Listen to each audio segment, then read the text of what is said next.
Review. No, give me some time. No, wait. I don't have any time to make a review of it. The third game. The third game. No. Review. No. No. Holy. That was a nightmare. Oh my god. Ninja Destiny 3. Fine. I'll do the review. Growing up, I was a PlayStation kid, so I never owned a DS, which means I missed out on a lot of Naruto games with a variety degrees of quality, but the most requested one on this channel has to be Ninja Destiny 3, which came out only in Japan on April 28, 2009. I've heard that a lot of people praise it as being the best Ninja Destiny game, but is it really the case? Let's find out. But before we jump into the Japanese exclusive Naruto game, we have to talk about some awesome Japanese snacks courtesy of TokyoTreat. What is TokyoTreat, you might ask? TokyoTreat is a fun and exclusive monthly snack box packed with Japan's coolest and craziest treats. Each month you'll get a rare Kit Kat flavor, limited edition chips, noodles, and the latest treats shipped worldwide from Japan straight to your door. Each month's box comes with its unique theme, and this month's theme is Snacktastic Moonfest. Get ready to join the autumn fun and enjoy the glow of the full moon with this month's TokyoTreat snack box. Each year, Japan launches limited edition lunar and rabbit themed snacks to celebrate the tsukimi or moon viewing, like these moontastic pudding mochi, carrot crunch rice puffs, and sweet potato waffle rolls. This month's Kit Kat flavor is Mont Blanc Kit Kats.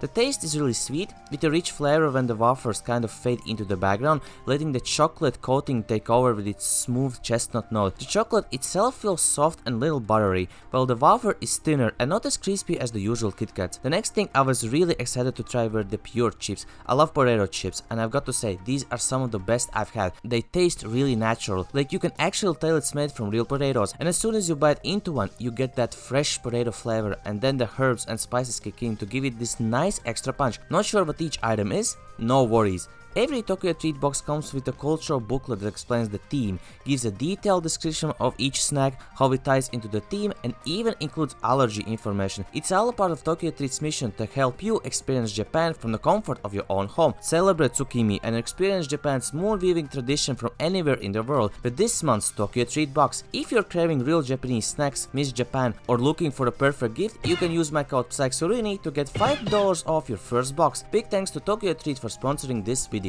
Landing on the main menu screen, you're greeted by an angry looking Naruto and a funky beat.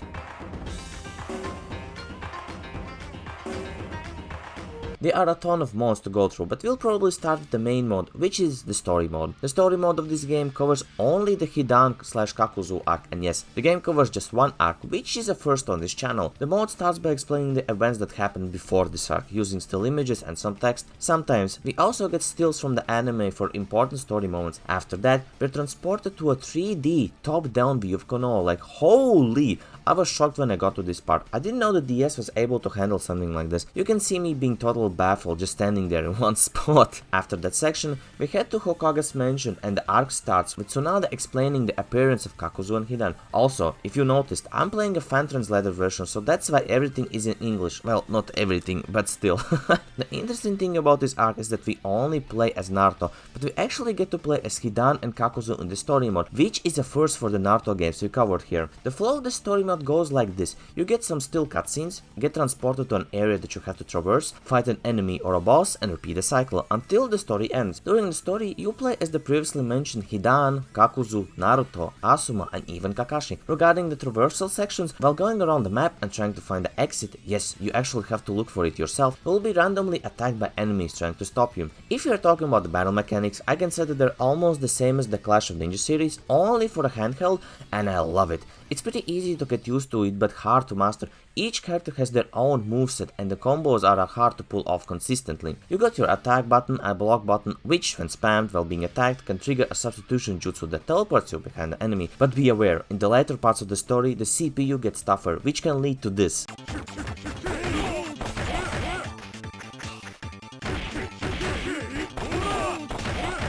While fighting, you fill up your chakra meter, which can be used for the substitution system or to perform an ultimate. For a DS game, the ultimates look surprisingly solid and well animated. I was shocked by how good they were. My favorite has to be Asuma's.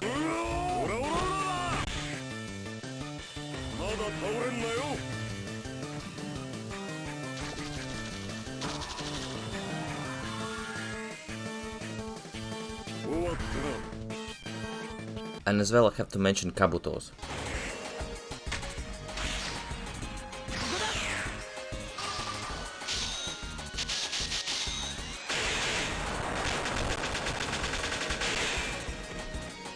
The craziest thing about the ultimates is that they are unblockable. You can perform them on guarded enemies. It's nice when you're the one doing it, but it's not so much when you're in the receiving end of it. You might notice from the last clip that during battles you're accompanied by some funky soundtracks. These tracks change depending on the stage.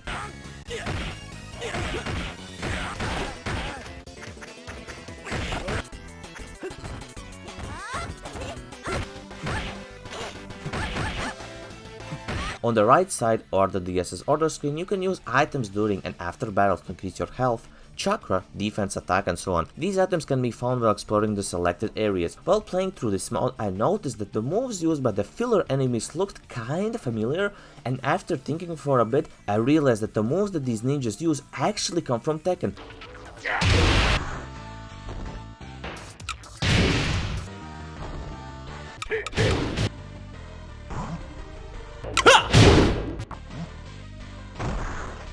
I can't be the only one who sees this, right? Alongside regular battles, you'll encounter boss battles like the 2 Tails and 3 Tails. They're nothing too crazy, you mostly have to dodge their attacks and wait for an opening. After defeating Kakuzu and Hidan, you unlock an extra chapter where you get to play as Sasuke during his training with Orochimaru. This fight is pretty hard, I needed a few tries to finish off Orochimaru. What I noticed the most is how Orochimaru just loves to pimp slap you.